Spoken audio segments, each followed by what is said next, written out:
Bien, bonjour à tous et bienvenue dans ce nouveau webinaire du service informatique de la Fédération. Le thème du jour sera les écoles de golf présentées à travers Extranet. Et nous allons parcourir les différentes étapes de vie d'une gestion de l'école de golf à partir de sa déclaration jusqu'à l'obtention d'un label. Nous allons pouvoir voir les deux côtés du projet, le côté vu par les clubs lorsqu'ils vont déclarer leur école de golf, enregistrer leurs enfants, faire éventuellement une demande de label. Une fois la demande de label effectuée, indiquer leur situation par rapport aux critères et aux sous-critères qui sont exigés. Et ensuite, nous verrons le côté perçu par les référents départementaux ou régionaux, qui pourront prendre connaissance de la situation des clubs, imprimer des feuilles de visite pour contrôler les critères déclarés, valider les critères, et ensuite nous terminerons par la validation réalisée par le président. Donc on va travailler directement sur l'exemple en prenant un magnifique club qui est le club de Méribel. Alors je vais me connecter en tant que, donc sur Extranet, vous connaissez l'adresse, xnet.ffgolf.org. Je me connecte en tant que club de Méribel.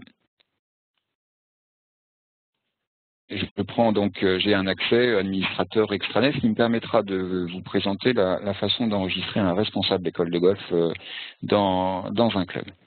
Alors la partie école de golf se trouve dans le menu Service, école de golf. Et on va commencer par la première ligne, label école de golf, qui est la page qui permet à un club de déclarer son école de golf et ensuite, pourquoi pas, demander un label. Pour mon exemple, Méribel ne dispose pas encore d'école de golf, mais ça ne saurait tarder. Si le club souhaite déclarer l'existence de son école, il clique sur ce bouton. Et le club va ensuite apparaître dans une cartographie en ligne directement visible sur le site web de la Fédération. Je vais aller sur le site web de la Fédération dans la rubrique Débuter. Si j'arrive à retrouver, voilà, Débuter, école de golf. Et on va trouver notamment l'option qui s'appelle Trouver son école, qui va présenter une cartographie.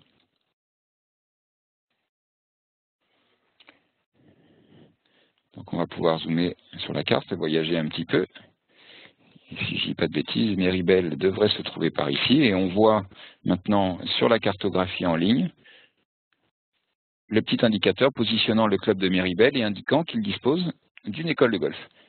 Si on fait un petit résumé, vous avez sur cette cartographie également le nombre d'écoles de golf simplement déclarées, ainsi que le nombre ayant fait une demande de label développement ou de label sportif, et également les écoles de golf qui ont obtenu ce label, parce qu'on est en première année et les labels ne sont pas encore décernés ou sont en cours. Voilà, donc sur la cartographie en ligne, les internautes vont pouvoir prendre connaissance des écoles de golf déclarées et ensuite prendre contact avec le club en cliquant sur le picto et sur le nom du club. J'accède au site du club et ensuite je peux prendre connaissance des contacts, adresse, téléphone et prendre contact avec le club pour me renseigner sur l'école de golf. Je vais revenir sur l'extranet. Voilà, c'est la première étape, déclarer son école de golf. Deuxième étape, déclarer son responsable école de golf. Nous avons fait parvenir un emailing à tous les clubs disposant d'une école de golf pour les inciter à déclarer leur responsable. Cet email possédait un lien qui aboutissait directement sur une page d'enregistrement ou de modification du responsable d'école de golf, mais il y a un moyen permanent de déclarer son responsable école de golf, qui consiste à passer, lorsqu'on est administrateur du site extranet du club, par accueil, gestion des utilisateurs, et on va pouvoir, donc vous avez la liste des personnes qui ont un profil dans le club, vous allez pouvoir, avec le petit plus ici, ajouter un profil. Alors on va prendre par exemple, voilà, Maud Falcoz, enregistrer donc si possible une adresse mail, un numéro de téléphone mobile, vous verrez tout à l'heure pourquoi. Une adresse et surtout la fonction. Dans la liste des profils disponibles, vous choisirez responsable école de golf. Si vous souhaitez donner un accès extranet à ce responsable école de golf, c'est vraiment souhaitable, vous lui attribuez un mot de passe. Et on va prendre par exemple un mot de passe MBEDG. Voilà. Donc, Maud Falcoz est maintenant reconnue comme responsable d'école de golf de Méribel et elle possède son propre accès extranet, ce qui va lui permettre après d'accéder au tableau de bord si éventuellement le club demande un label. Nous allons revenir dans la partie service et passer maintenant à la procédure utilisée pour enregistrer les jeunes dans l'école de golf. On se retrouve dans la partie service et on va faire inscription des jeunes ici. Alors, j'avais déjà enregistré un enfant en exemple, c'est pourquoi il y a déjà une personne qui est dans cette liste. Pour enregistrer un nouvel inscrit, un nouvel enfant à l'école de golf, je vais faire une recherche par exemple par son nom, rechercher. Alors, vous pouvez donner des critères un petit peu plus précis pour éviter d'avoir une liste trop grande. Et vous allez pouvoir donc cliquer sur le petit plus. Le petit plus n'apparaît que si l'enfant est éligible, hein, c'est-à-dire s'il a 19 ans et moins, si sa licence est active ou éventuellement s'il est déjà inscrit comme c'est le cas d'Elisa ici. Pour inscrire l'enfant, on clique sur le petit plus, on confirme et il apparaît dans la liste. Donc les écoles de golf sont appelées à enregistrer leurs enfants, ce qui devient une information très précieuse pour nous ainsi que pour les comités et les ligues en termes de recensement et de suivi des écoles de golf sur le territoire. Alors pour notre exemple, je vais ajouter 2 ou 3 enfants supplémentaires. Alors, on va en ajouter un seul. On va prendre voilà, Jonathan. Vous noterez qu'il est tout à fait possible également d'inscrire des enfants qui ne sont pas forcément des enfants licenciés dans le club. Cela étant, pour l'obtention du critère lié au nombre d'enfants dans l'école de golf, le décompte sera réellement fait sur les licenciés actifs appartenant à l'AS du club. Pour le vrai recensement, si vous avez quelques joueurs comme par exemple Jonathan qui sont indépendants ou qui appartiennent à un autre club, vous pouvez cependant tout à fait les enregistrer. Bien, le club a déclaré son école de golf, il a déclaré son responsable, il a enregistré ses enfants, il peut maintenant demander l'obtention d'un label. Donc il va retourner dans la partie label école de golf, ici à gauche. Et pourquoi pas demander l'obtention d'un label. On va choisir par exemple un label sportif.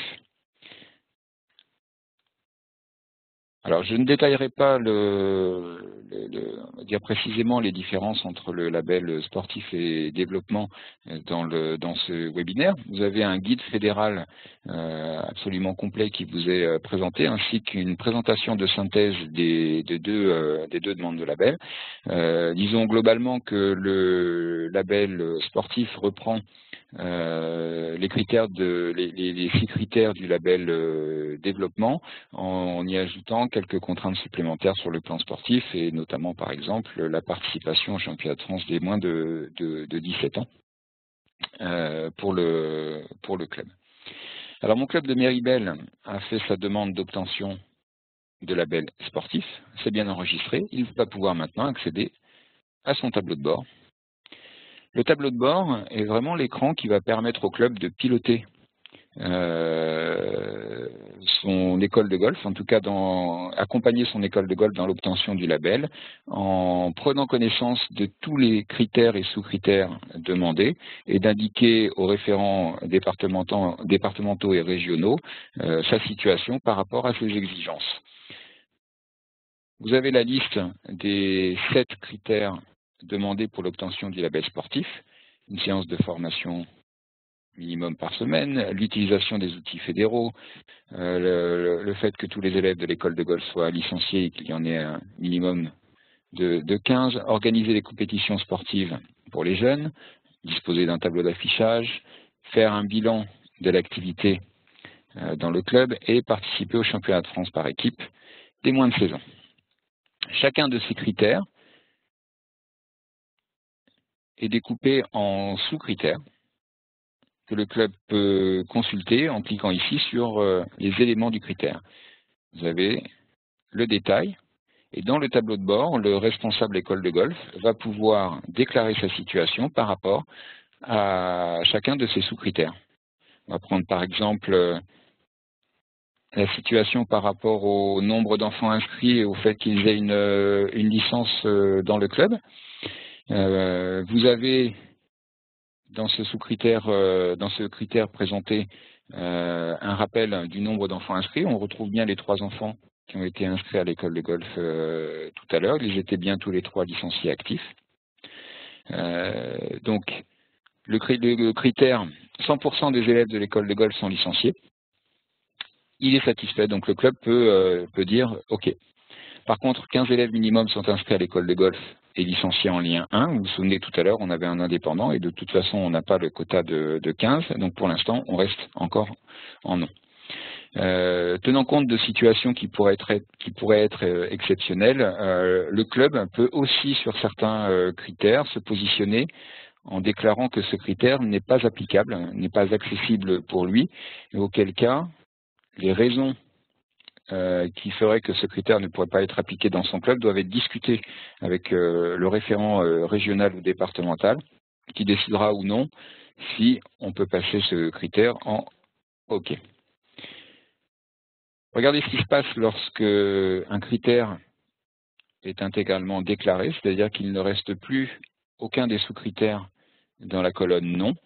La couleur passe de rouge à orange et les référents départementaux et régionaux sont informés que le club est prêt du point de vue du critère 3.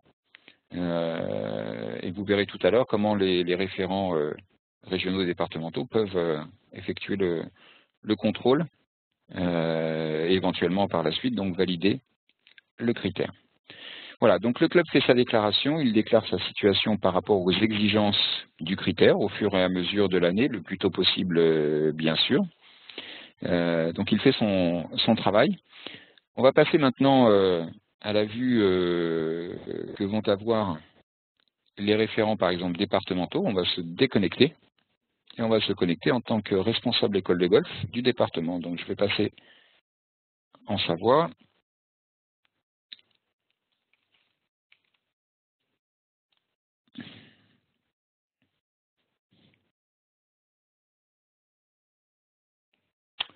Et voilà, je suis identifié maintenant comme étant le responsable école de golf du CD de golf de Savoie. Je vais me rendre dans la partie service et je vais accéder dans la rubrique école de golf au tableau de bord. J'ai la présentation des 3 clubs de mon département qui ont une école de golf ou qui ont fait une démarche de demande de label. C'est le cas de Méribel qu'on retrouve ici.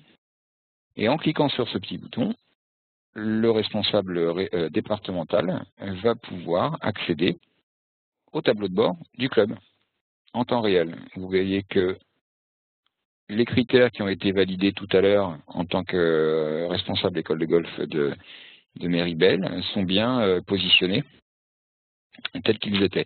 Le responsable départemental ou régional peut même faire reculer, si par exemple à l'occasion d'une visite, alors on ne va pas prendre ce critère-là, mais par exemple sur le panneau d'affichage, si à l'occasion d'une visite, le club avait déclaré que le panneau comportait bien le règlement intérieur de l'école de golf et que le référent constate que ce n'est pas le cas, il peut faire directement reculer le sous-critère, de même que le référent peut aussi les faire évoluer et noter directement la conformité de chacun des sous-critères.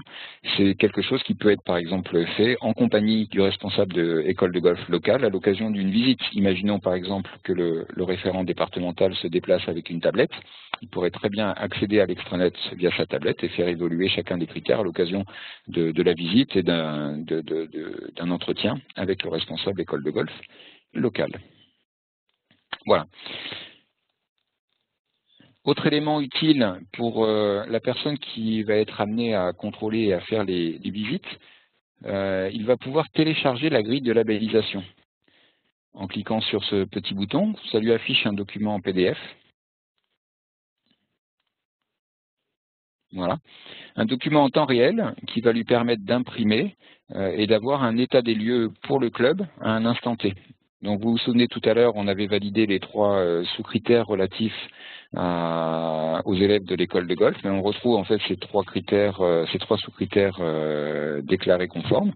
Et sur cette feuille, le référent, ou en tout cas la personne qui va faire la visite, va pouvoir prendre des notes et confirmer la situation du club.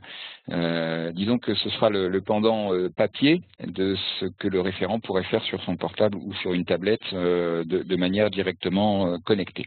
Donc à tout moment, aussi bien le club d'ailleurs que celui qui va faire la visite va pouvoir éditer ce PDF, l'imprimer pour réaliser sa visite. Bien. Nous allons passer à l'étage au-dessus. On va quitter le comité de Savoie et on va s'identifier comme étant le responsable école de golf de la Ligue.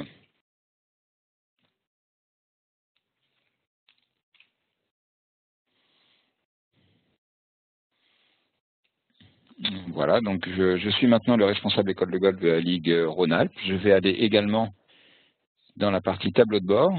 Alors j'ai beaucoup plus de clubs puisque là on couvre l'ensemble de la région. Néanmoins, en bas de la liste, je vais retrouver Méribel et je vais avoir comme le référent départemental la possibilité d'accéder au tableau de bord de Méribel avec son état en temps réel, comme on l'a vu. Et le référent régional peut lui aussi faire évoluer les critères d'obtention par rapport aux exigences du label. Il peut également imprimer la feuille de visite s'il le souhaite.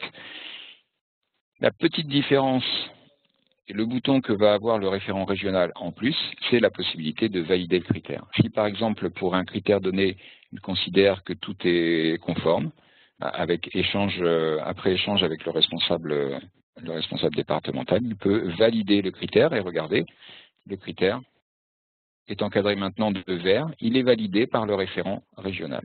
Donc à terme, un référent régional, dans le cadre de l'obtention du label, il peut valider tous les critères.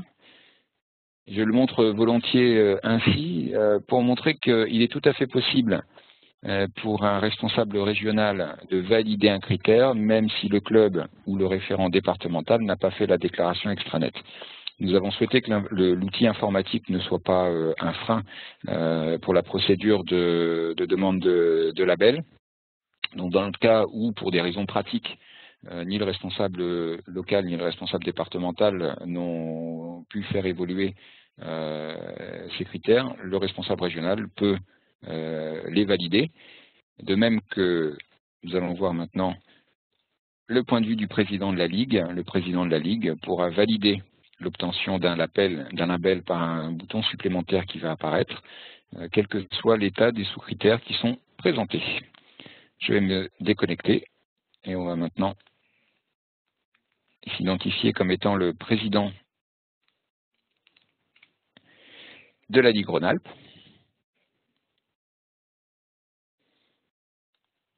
Je vais dans Service, tableau de bord, vous connaissez maintenant le chemin. Je vais retrouver mon club de Méribel.